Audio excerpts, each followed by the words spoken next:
Ndewo ndị ọma na-ege anyị ntị. Ọkwa Nwada Amara Chukwuka abịagokwa m ọzọ. Mgbe ọbụla ị ga na-asị na m na-abịa, m ga na-abịakwa. Gee ntị ka ị nụrụ ihe nji maka ya wee bịa. M na-anụ na ụfọdụ mba dị iche iche kịta ma ife ụfọdụ ndị na-emezi bụ onye pụta ọ nọkọtazie obi nwaanyị afọ ime, obi isie ya afọ ime, ọ sị na ọnya na-anụ ya, ọ kpọọ onwe ya onye Igbo. Ọ dịrọkwa n'iwu. Jekwa ka ije nalụ ụnọ, jekwa nalụ ụnọ, jee mee ego isi nwata nwa agbọghọbịa ahụ idosiri na be gị eri mgbe.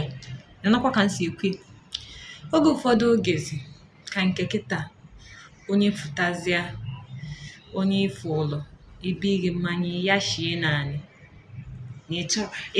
Ịchọrọ ụmụnna ya egburu, ụmụnna gị na-egburu eri mgbe nọọ maka na ịbịala ịnụ nwaanyị ka a eji wee gbuoro. Ụfọdụ oge asịkwana m ga eje n'ụka, mana ị na-ejezi ụka ichefuo na onye na-amara ebe o si amara ebe ọ na-eje. Achọrọkwa m nkwụ ọcha, alcohol, ife ncha bụkwa malt mineral. Ndị Igbo si just dey play. Anụrọkwana jekwe ka ewelu nkwụ ọcha gbaa nkwụ, wele ọjị kpere ya ekpere. Your church does not stop you from doing things that are your culture, from embracing who you are, because even the church has its roots.